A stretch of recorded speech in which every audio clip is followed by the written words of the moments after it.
बिस्मिल्लाहिर्रहमानिर्रहीम। अस्सलाम वालेकुम नाज़रीन, आप यूट्यूब चैनल देख रहे हैं। मैं इमरान ख़ान हूँ। काज़ी फ़ायद ईसा साहब ने जब सहाफ़ियों से मुलाकात की गैर रस्मी, तो उसमें उन्होंने कुछ स्टेटमेंट दिया था। तमाम सहाफ़ियों ने एक ही बात रिपोर्ट की थी कि काज़ी फ़ायद ईसा साहब ने यह दावा किया है कि वो ऑफ़र के बावजूद किसी सूरत एक्सटेंशन कबूल नहीं करना चाहते, और वो नहीं चाहते कि उनको मज़ीद मुद्दत के लिए काम करना पड़े बतौर चीफ़ जस्टिस। लुबे-लुबाब ये था, और बड़ा कैटेगोरिकली उन्होंने ये बात की थी, सहाफ़ियों ने इसको रिपोर्ट किया था। लेकिन अब अचानक सिचुएशन बदली है, और ये बहुत बड़ी ख़बर है। हुआ ये है कि काज़ी फ़ायद ईसा साहब की सहाफ़ियों के साथ गैर रस्मी गुफ्तगू पर चीफ़ जस्टिस के सेक्रेटरी डॉक्टर मुश्ताक ने एक एलामिया जारी कर दिया है। अच्छा, गैर रस्मी गुफ्तगू के ऊपर कभी एलामिया नहीं आते, लेकिन ये एलामिया जारी किया गया कि जो काज़ी फ़ायद ईसा साहब ने कहा वो ठीक तरीके से रिपोर्ट नहीं हुआ। वैसे तो वो लेटर लंबा है, लेकिन उसका जो हिस्सा मखसूस है उनकी एक्सटेंशन के हवाले से, वो इसके अंदर शामिल किया गया है। इमरान खान साहब बारहा कह चुके हैं कि काजी साहब एक्सटेंशन लेंगे, और बहुत सारे लोग ये कह चुके हैं कि उन्हें यकीन नहीं है आखिरी दिन तक, क्योंकि काजी साहब की एक्सटेंशन लेने की ख्वाहिश है। ये बहुत सारे लोग दावा करते हैं। अब जो मुश्ताक साहब ने, जो सेक्रेटरी साहब ने जो एलामिया दिया, उसमें यह है कि चीफ जस्टिस काजी फ़ायद ईसा के साथ ऑफ द रिकॉर्ड गुफ्तगू को गलत अंदाज में रिपोर्ट किया गया। चीफ जस्टिस काजी फ़ायद ईसा से सहाफ़ी ने एक्सटेंशन के हवाले से सवाल किया। चीफ जस्टिस ने जवाब में कहा, कई माह पहले वज़ीर कानून चैम्बर में मुलाकात के लिए आए थे। वज़ीर कानून ने बताया कि हुकूमत चीफ जस्टिस की मुद्दत मियाद 3 साल करने पर गौर कर रही है। चीफ जस्टिस ने कहा कि अगर तजवीज़ किसी एक फ़र्द के लिए है तो काबिल कबूल ना होगी। अब आपको समझ आ गई कि कादी साहब, ये वही बात है जो इससे पहले बहुत सारे लोग और भी कर चुके हैं। नजम सेठी साहब ने भी ये खबर दी थी, और ये खबर जो है वो हसनात मलिक साहब ने भी दी थी उनसे पहले। सिद्दीक जान साहब ने, साकिब बशीर साहब भी ये बात, बहुत सारे सहाफ़ी ये बात कर रहे थे। लगातार असतूर साहब भी कह रहे थे कि एक्सटेंशन का मामला जो है वो ख़त्म नहीं हो रहा। और अब ये बताया जा रहा है, बाकायदा जो एक एलामिया जारी हुआ सुप्रीम कोर्ट से, उसमें ये बताया गया कि अगर तजवीज़ किसी एक फ़र्द के लिए तो काबिल कबूल नहीं है, लेकिन अगर तमाम जजेस की मुद्दत मुलाजमत बढ़ा दी जाती है या उनकी उम्र बढ़ा दी जाती है, तो फिर इस सूरत में जो दूसरा इसका मतलब निकलता है वो ये है कि काजी साहब को किसी किस्म का कोई एतराज़ नहीं होगा, यानी काजी साहब इस एक्सटेंशन को इंजॉय कर सकते हैं। ये बात हम पहले भी कर रहे थे, और अब फिर ये बात आपके सामने मौजूद है। हुकूमत बार बार कहती रही कि ये चैप्टर क्लोज हो गया, इसके ऊपर अब बात नहीं करनी चाहिए, लेकिन गुज़िश्ता चंद दिनों में काजी साहब को शायद फिर उम्मीद लगी है। अच्छा, उम्मीद की वजह यह है कि हुकूमत का दावा है कि मौलाना फजल रहमान साहब को उन्होंने मना लिया है। मैंने आपको पहले एक वीलॉग में कहा था कि मौलाना असदुर्रहमान साहब जो हैं, मौलाना फजल रहमान साहब के साहबजादे, उनकी मोहसिन नकवी साहब से मुलाकात हुई थी। वहाँ पे उनको बहुत बड़ी ऑफ़र दी गई थी, वजारतों की भी, गवर्नरशिप की भी, और भी बहुत बड़ी ऑफ़र्स थी उनके पास। तो जब उनको इतनी बड़ी ऑफ़र दी गई तो उसके बाद मौलाना फजल रहमान साहब और उनके साहबजादे पिघल गए। लेकिन मैंने आपको ये बताया था कि उनकी पार्टी एक रुकावट है, और पार्टी नहीं चाहती कि इस वक्त इस हुकूमत का बोझ फजल रहमान साहब के नाजुक कंधों के ऊपर रख दिया जाए, क्योंकि पार्टी अभी बड़ी कमज़ोर है और पार्टी की पब्लिक के अंदर इतनी ख़ास बातचीत नहीं है। उसकी वजह यह है कि लोगों ने उनको वोट नहीं डाले। 2-3 सीटें तो उनकी वैसे ही फारिग है, यानी 6 सीटों में से वो 3 जीते होंगे मैक्सिमम, बाकी 3 तो उनको तोहफे में मिली हुई है, और ये पूरी की पूरी जो है JUIF जानती है। तो अब वो अपनी सियासत ख़राब नहीं करेंगे। अच्छी खासी तगड़ी जमात है, बहुत सारे इस्लाम में इनके बड़े ठीक ठाक वोटर्स हैं, बड़े सपोर्टर्स हैं। तो वो पार्टी चाहती है कि मौलाना फजल रहमान साहब इस किस्म का कोई सौदा ना करें। अब मुझे जो है वो अखुनज़ादा यूसुफ ज़ई साहब का टेलीफोन आया, और वो क्योंकि इन सारे मामलात के अंदर पाकिस्तान तहरीक इंसाफ की तरफ से मुतहर्रिक रहते हैं, तो उन्होंने फरमाया कि जनाब मेरी बात हुई है दोबारा JUIF से, और हमारी थोड़ी थोड़ी देर बाद उनसे बात होती है, चंद चंद घंटों के बाद हम राब्ते में रहते हैं। तो अब तक की इतला के मुताबिक JUIF कंफर्म कर रही है, बकौल ये बात जो है वो मैं आपको कोट कर रहा हूँ अखुनज़ादा यूसुफ ज़ई साहब के हवाले से। उन्होंने ये दावा किया कि फजल रहमान साहब की पार्टी अब तक हुकूमत को वोट देने के लिए हामी नहीं भर रही, लेकिन ये खबरें हुकूमत जानबूझकर चला रही है ताकि पाकिस्तान तहरीक इंसाफ फजल रहमान साहब के खिलाफ एक रिएक्शन शो करे, एक बड़ी कंपेन चले, और उसके नतीजे में फिर फजल रहमान साहब को एक जवाज़ मिल जाए, या उनकी पार्टी को कि ठीक है फिर हम वोट इधर जाके डाल देते हैं। लेकिन जिसमें फजल रहमान साहब का पब्लिक में बहुत नुकसान हो जाएगा, और वो इस हुकूमत का सारा किया कराया और सारा मलबा अपने ऊपर ले लेंगे। क्या वो ये लेने के लिए तैयार हैं? ये एक बड़ी अहम बात है। लेकिन कानून साजी होगी तभी काजी फ़ायद ईसा साहब को एक्सटेंशन मिलेगी। वहाँ से तो हाँ हो गई है, यानी एक तरह से काजी फ़ायद ईसा साहब ने जो ना की थी वो ना कैंसिल हो गई है। यानी वो जो ना की थी उसकी एक कंडीशन है कि अगर सारों को आप देंगे तो मुझे भी दे दें, और हुकूमत जो है वो सारों को देने जा रही है, तो वहाँ से तो हाँ हो गई है ऑफिशियली। अब आ जाए इस बात के ऊपर कि क्या ये कानून साजी हो सकती है। तो इसमें उमर अयूब साहब का एक स्टेटमेंट है और उन्होंने एक दावा किया, वो मैं आपके सामने रख देता हूँ। उमर अयूब साहब ने कहा कि हुकूमत अदलिया से मुताल्लिक कानून साजी के लिए नंबर्स पूरे करने में नाकाम होगी, ये उनका दावा है जी। और उन्होंने कहा कि अदलिया से मुताल्लिक कानून साजी के लिए हुकूमत के अज़ाइम नाकाम होंगे, ये ऐवान में अक्सरियत साबित नहीं कर पाएंगे।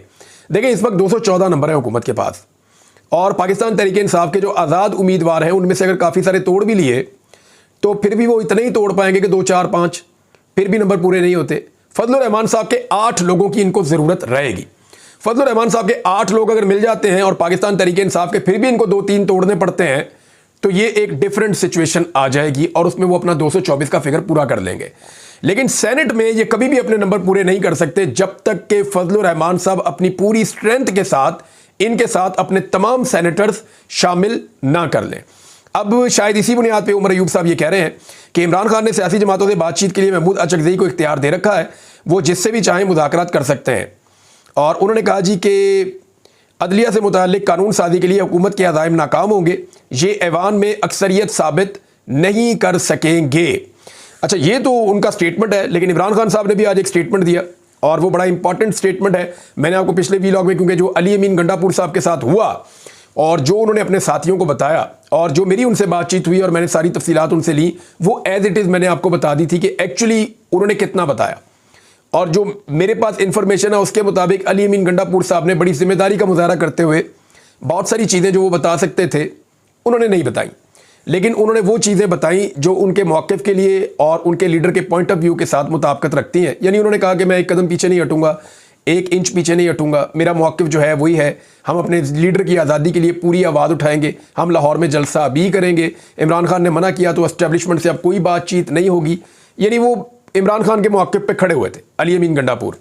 अब इसमें जो है इमरान खान साहब ने कहा कि एस्टेब्लिशमेंट ने हमें धोखा दिया, मैं आज से एस्टेब्लिशमेंट समेत किसी फरीक से भी मुज़ाकरात के दरवाजे बंद कर रहा हूँ। ये बात उन्होंने अडियाला जेल में सहाफ़ियों से बातचीत करते हुए कही और इमरान खान खासे गुस्से में नजर आए। बैरिस्टर अली ज़फ़र के सिवा कोई भी पार्टी रहनुमा अडियाला जेल नहीं आया था। जेल में सहाफ़ियों से गैर रस्मी गुफ्तगू में उन्होंने कहा कि सारी पार्टी को हदायत है कि अब एस्टेब्लिशमेंट से कोई बात नहीं करेगा, एस्टेब्लिशमेंट ने हमें धोखा दिया। एस्टेब्लिशमेंट ने मुल्क की खातिर 22 अगस्त का जलसा मुलतवी करने की दरख्वास्त की थी। 22 अगस्त के जलसे के लिए हमारे काफ़िले भी निकल चुके थे। उन्होंने कहा कि 8 सितंबर के जलसे की तारीख भी एस्टेब्लिशमेंट ने दी थी, जिसके लिए NOC भी दिया गया। 8 सितंबर के जलसे में भी हमें धोखा दिया गया। याया खान ने अवामी लीग और मुजीबुर रहमान को भी इसी तरह धोखा दिया था। मुजीबुर रहमान से भी एक जानिब बातचीत कर रहे थे तो दूसरी जानिब उनके खिलाफ ऑपरेशन का प्लान बना रहे थे, और हमारे साथ भी 9 मई को यही किया गया। उन्होंने कहा कि 9 मई को इनकी पहले से तैयारी थी, इसीलिए 10,000 लोगों को 24 घंटे में उठा लिया गया। 9 मई की फुटेजेस में PTI के लोग नहीं हैं, ये CCTV फुटेजेस इनके पास है। दुनिया में कहीं भी किसी जलसे का टाइम मुकर्रर नहीं किया जाता। जलसा क्या होटल की तकरीब थी जो वक्त पर ख़त्म हो जाता? एस्टेब्लिशमेंट से किसी ने बात नहीं करनी, ये धोखेबाज है। साफ़ी ने सवाल किया, इसका मतलब है कि आप एस्टेब्लिशमेंट से बातचीत कर रहे थे?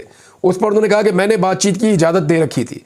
आदम सवाती उन्हीं का तो पैगाम लेकर आया था। मेरी जानिब से 5-6 लोग इनसे बातचीत कर रहे थे।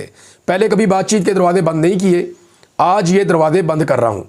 उन्होंने कहा कि ये आज भी याया खान वाली पॉलिसी को लेकर चल रहे हैं। हम 21 सितंबर को लाहौर का जलसा हर सूरत करेंगे। आला अदलिया से दरख्वास्त है कि जमहूरियत और कानून की बालादस्ती को बचाएं। मुल्क में इस वक्त गैर एलानिया मार्शल लॉ है, इजाज़त देते हैं या नहीं 21 तारीख को लाहौर का जलसा करेंगे। कौम को कहता हूं कि जमहूरियत और कानून की बालादस्ती के लिए सड़कों पर निकलने की तैयारी करें। उन्होंने कहा कि काजी फ़ायद ईसा को लाने के लिए पैकेज लाया जा रहा है। मैं मानता ही नहीं कि काजी ने तौसील लेने से इनकार कर दिया। यानी इमरान खान साहब के पास पहले से वो उनको पूरा यकीन था कि ये जो आज एलामिया है ये तो बाद में आया ना, अभी हमें पता चला थोड़ी देर पहले जब मैं वीडियो रिकॉर्ड कर रहा हूँ। लेकिन इमरान खान साहब को पहले से पता था कि ये मुमकिन ही नहीं है। वो जानते हैं काजी साहब को, उन्होंने कहा जी मुमकिन ही नहीं है कि वो तौसील लेने से इनकार कर दे। ये कानून साजी हो ही उसे लाने के लिए रही है। कौम पुरअमन एहतजाज की तैयारी करे। आइन हमें पुरअमन एहतजाज का हक देता है। कोई जेल भरने से ना घबराए, जेल का खौफ दिल से निकाल दें। मैं भी 14 माह से इसीलिए जेल में हूँ। कौम ने कुर्बानी ना दी तो कोई मुस्तकबिल नहीं होगा। इमरान खान ने कहा कि ये जानते हैं कि काजी आ गया तो इलेक्शन की धांधली खुल जाएगी। अली अमीन गंडापुर को कल रात एस्टेब्लिशमेंट ने उठाया है। एक सूबे के वज़ीर आला को उठाकर आप नफरतें बढ़ा रहे हैं। खैबर पख्तूनख्वा के वज़ीर आला के साथ ऐसा सलूक करके मुल्क को तबाही की जानिब ले जा रहे हैं। सहाफ़ी ने सवाल किया कि अली अमीन गंडापुर के बयानात से बगावत का तासुर जाता है कि आप बगावत की तरगीब दे रहे हैं। इस पर इमरान खान ने कहा कि हमने कौन सी बगावत की है, अली अमीन गंडापुर ने कौम के जज्बात की तर्जुमानी की है और मैं अली अमीन गंडापुर के साथ खड़ा हूँ। अली अमीन गंडापुर के बयान पर माफ़ी मांगने वाला बुज़दिल है, उसे पार्टी में नहीं होना चाहिए, वो पार्टी छोड़ दे, पहले ही बलूचिस्तान आपके हाथ से निकल चुका है। सहाफ़ी ने सवाल किया कि फैसल वाडा ने इल्ज़ाम लगाया है कि अरशद शरीफ कत्ल के प्लॉट में आप जनरल फैज़ और मुराद सईद शामिल थे। इस पर इमरान खान ने कहा कि अरशद शरीफ कत्ल का ओपन ट्रायल कर लें, सब सामने आ जाएगा। फैसल वाडा किन का माउथ पीस है सबको पता है। फैसल वाडा मेरे पीछे पीछे फिरता था जनरल फैसल नसीर से मुलाकात करवाने के लिए। बानी पीटीआई इमरान खान ने कहा कि एक डंडा पकड़ा हुआ आदमी जो फैसला करता है और वो इस मुल्क का कानून बन जाता है, मुल्क को जमहूरियत और कानून की बालादस्ती ही बचा सकती है। हुकूमत की IMF से डील का मुझे कोई इल्म नहीं है। ये जी इमरान खान साहब का सारा था। और देखें इसमें अब अली अमीन गंडापुर साहब ने जो पार्टी के रहनुमा हैं उनको आगाह किया कि कल जो मीटिंग उनकी बहुत लंबी हुई उसमें उनके साथ क्या हुआ, क्या बातचीत हुई, क्या सवाल जवाब हुए, अली अमीन गंडापुर साहब का क्या मौक़िफ़ है, दूसरी जानिब से क्या मौक़िफ़ है, ये सारी बातों से उन्होंने अपनी पार्टी को आगाह किया। अब मेरी इन्फॉर्मेशन के मुताबिक जो बातें मैंने आपको बताई उन्होंने उनसे भी ज़्यादा उनको कुछ चीज़ें बताई अपनी पार्टी के लोगों को। उसके बाद जो है वो खैबर पख्तूनख्वा की असम्बली का जो हंगामी इजलास बुलाया गया था वो चल रहा था। वहाँ पे बड़ा ज़बरदस्त प्रोटेस्ट किया गया है, बहुत ज़बरदस्त एहतजाज किया गया है और एक करारदाद भी पास की गई है। जो करारदाद पास की गई उस करारदाद के अंदर बड़े सख्त मुतालबात किए गए हैं और बड़ी सख्त तकारीर की है खैबर पख्तूनख्वा से MPs ने, और उन्होंने बताया कि किस किस तरीके से उनको परेशान किया गया रियासती इदारों की जानिब से, किस किस तरीके से उन पर दबाव डाला गया, किस किस बंदे को उठाया गया, किस तरह उनकी फैमिलीज़ को हरासा किया गया, किस तरह उन सबको हरासा किया गया। तो ये सारी बातें जो वहाँ पे मौजूद थे खैबर पख्तूनख्वा की असम्बली में MPs उन्होंने बारी बारी बताई हैं। अब किस किस MPA ने क्या क्या कहा, मेरे ख्याल में इसकी तफसीलात में जाना इतना ज़रूरी नहीं है, लेकिन आपको मैं ये बता देता हूँ जो अहम चीज़ें हैं। पख्तूनख्वा असम्बली ने सियासत में मुदाखलत करने वाले अफसरान का कोर्ट मार्शल करने की करारदाद कसरत राय से मंजूर कर ली। उन्होंने कहा जी कि सियासत के अंदर मुदाखलत की जाती है और ऐसे जो अफसरान हैं उनका कोर्ट मार्शल किया जाए, अफसरान को गैर इंसानी इकदामात से रोका जाए, सियासत को फ़ौज की मुदाखलत से पाक किया जाए। ये करारदाद पेश की गई। इसके अलावा जो FIR की गई पाकिस्तान तहरीक इंसाफ के अरकान असम्बली पे, इस हवाले से जो गिरफ्तारियाँ हुई कल असम्बली के बाहर से, असम्बली के अंदर से, पार्लियामेंट लॉजेस के ऊपर जो सूरत बनी, इस सारी के ऊपर आज डिबेट हुई कौमी असम्बली में और तमाम पॉलिटिकल पार्टीज़ ने इसको ख़तरनाक करार दिया। यानी ये इससे पहले कभी नहीं हुआ कि कौमी असम्बली के अंदर घुस जाएँ लोग और नकाब पोश और वो लोगों को ऐसे अरेस्ट करें और गिरफ़्तार करके अरकान असम्बली को उसके अंदर से ले जाए। इसको नो मैन लैंड कहते हैं। यानी ये इंटरनेशनल एयरपोर्ट की तरह की एक चीज़ है कि ये जो टेरिटरी है इसके अंदर आप कानूनी कार्रवाई इस तरह नहीं कर सकते, इसके अंदर कोई भी फोर्स दाखिल नहीं हो सकती। यहाँ पे जो अरकान असम्बली मौजूद होते हैं उनको मुकम्मल तहफ़्फ़ुज़ होता है और स्पीकर की बड़ी रिस्पॉन्सिबिलिटी होती है उनके हिफाजत की। और स्पीकर अयाज सादिक ने कहा जी इसके ऊपर हम इंक्वायरी करेंगे, हम सारी फुटेजेस मंगाएंगे, उनको हम देखेंगे। उन्होंने IG को, बाकी ऑफिसर्स को उन्होंने फ़ोन भी किया कि ये कैसे मुमकिन है कि असम्बली के अंदर से बंदे गिरफ़्तार किए गए, असम्बली के अहाते के अंदर से बंदे गिरफ़्तार किए गए। तो अब ये बताया जा रहा है, कुछ सोर्सेज से खबरें आ रही है कि शायद इस पर मट्टी डालने का प्रोग्राम है कि ये बंदे बाहर से पकड़े गए। लेकिन कल सब ने फुटेजेस देखी और क्योंकि देखिए रात को लाइटें बंद हो गई थी और जब लाइट्स बंद हो जाएँ तो फिर CCTV फुटेज कैसे आपको मुहैया होगी, उस दौरान में अंदर क्या होता रहा और वो CCTV फुटेज मौजूद भी है या नहीं मौजूद, ये एक अलग सवाल है। डिबेट होती रहेगी कौमी असम्बली में, हमें पता चलता रहेगा। पाकिस्तान तहरीक इंसाफ इस पर बात करेगी जब ये लोग छूट कर आएंगे। बैरिस्टर गोहर जो है उनको छोड़ दिया गया है, जो शुएब शाहीन है उनको जुडिशल कर दिया गया है। बाकी जो लोग हैं उनमें जैन कुरैशी हैं, उनके अंदर शेर अफजल मरवत हैं, उनके अंदर जो हैं वो एक शेख वकास अकरम साहब हैं और दीगर कुछ और लोग हैं। ये लोग अभी इनको 8 दिनों का रिमांड दे दिया गया है अदालत की जानिब से और दहशतगर्दी का इनके ऊपर अदालत में इनको पेश किया गया था। तो सूरत ये है कि अरकान असम्बली के प्रोटेक्शन ऑर्डर जारी किए जाएंगे। एक तरफ ये भी दावा किया गया हुकूमत की जानिब से, स्पीकर की जानिब से कि ऐसा किया जाएगा क्योंकि इसके ऊपर एक मीटिंग हुई है। पीपल्स पार्टी ने बड़े तहफ़्फ़ुज़ात का इज़हार किया और जितने भी लोग पार्लियामेंटेरियन हैं या पोलिटिकल जहन है जितने भी पाकिस्तान में, चाहे वो सहाफ़ी हैं, चाहे वो एक्टिविस्ट हैं, चाहे वो वकला हैं, सब ने इसके ऊपर तशवीश का इज़हार किया कि ये तो पाकिस्तानियों का जो है वो 25 करोड़ पाकिस्तानियों का हाउस है और उन्होंने वोट देकर अपने जो अरकान असम्बली उनको यहाँ भेजा है। तो इसके ऊपर अगर इस तरह अटैक हो जाता है तो ये तो पूरे पाकिस्तान पे अटैक है और ये बड़ा अनफॉर्चुनेट है। अली अमीन गंडापुर साहब ने तो मेरे से बात करते हुए कहा कि इसके ऊपर आर्टिकल 6 लगना चाहिए। पाकिस्तान तहरीक इंसाफ ने अली अमीन गंडापुर ने जो कुछ कहा उसके ऊपर माफ़ी मांगने से इनकार कर दिया और उन्होंने ये कहा कि अली अमीन गंडापुर ने जो कहा हम उसकी तौसीक करते हैं, वो हम उसको ये कहते हैं कि उन्होंने गलत नहीं कहा, वो बात ठीक है अली अमीन गंडापुर की। लेकिन दूसरी जानिब पाकिस्तान तहरीक इंसाफ पे जो मुकदमात हुए वो बड़े हैरान कुन है। उनको आप पढ़ें तो आपको ऐसा लगता है कि जैसे कोई हॉलीवुड की मूवी है कि ऐसे करके एक बंदा यहाँ से निकला, एक यहाँ से निकला, इसके पास क्लाशनकोफ थी, उसके पास पिस्टल था, उसने इस तरह एक्शन किया, उसने इतने पुलिस वाले पकड़ लिए, उन्होंने पुलिस वालों का सामान छीन लिया। तो अगर आप वो पूरी FIR पढ़ें तो आपको बहुत अजीब लगेगा। लेकिन पुलिस की नॉर्मली FIR ऐसी ही होती है, जब वकूआ बनाया जाता है तो इसी तरीके से बनाया जाता है। किसी की भी हुकूमत हो, हर हुकूमत में FIR लिखने का तरीक़ाकार यही रहा है। हमारा जो बेसिक स्ट्रक्चर है लॉ एंड ऑर्डर का, उसमें ये एक बहुत बड़ा फ्लॉ है कि जो हम जो शुरू में FIR दर्ज की जाती है वो इस तरीके से दर्ज की जाती है कि उसको पढ़ने के बाद नॉर्मली इंसान को हंसी आती है कि ये किस तरह का वकूआ बनाया जा रहा है और इसकी क्या मंजरकशी की जा रही है। बहरहाल ये सारी सूरत हाल मैंने आपके सामने रखी। खैबर पख्तूनख्वा में काफ़ी गम गुस्सा है। अली अमीन गंडापुर ने अभी तक तकरीर नहीं की। बताया जा रहा है कि वो तकरीर करेंगे और वो बताएंगे अपनी सूबाई असम्बली का जब सेशन ख़त्म होगा तो आखिरी तकरीर जो है वो अली अमीन गंडापुर साहब करेंगे। ये दावा किया गया है खैबर पख्तूनख्वा में जो हुकूमत है उनकी जानिब से और उनके ज़राए ने। एक तरफ तो तमाम सियासी जमातें और सियासी जहन के लोग जो हैं वो ये कह रहे हैं कि जो हुआ वो गलत हुआ, लेकिन चंद लोग सिर्फ ऐसे हैं कौमी असम्बली में, सेनेट में, जो इसको जस्टिफाई कर रहे हैं। यानी मुझे बड़ी हैरत हुई कि ख्वाजा आसिफ इतनी दफ़ा वज़ीर रहे हैं, इतनी दफ़ा MNA रहे हैं, वो इसको जस्टिफाई कर रहे थे कि असम्बली के अंदर जो हुआ वो ठीक हुआ। और वो कह रहे थे कि जलसे के अंदर जो आपकी तकरीर थी, हालांकि इससे बहुत ज़्यादा सख्त तकारीर फजल रहमान साहब ने, नवाज शरीफ साहब ने, एमल वली खान साहब ने और दीगर बहुत सारे लोगों ने, इवन ख्वाजा आसिफ साहब ने खुद भी की हुई है, लेकिन वो ऐवान के तकद्दुस की पामाली को जस्टिफाई कर रहे थे। इसी तरह फैसल वाडा साहब को मैंने सुना, में बड़ी मुझे हैरत हुई। मैंने इसी तरह जो है वो सुना मुस्तफ़ा कमाल साहब को, तो मुझे फिर हैरत हुई। लेकिन सिचुएशन पाकिस्तान में कुछ चीज़ों में बहुत ख़राब है नादरीन। लकी मरवत में एक सिचुएशन बनी हुई है, उसके ऊपर मैं कुछ अगला वीलॉग करता हूँ, कुछ तफसीलात मैं आपको बताऊँगा जो ज़रूरी है।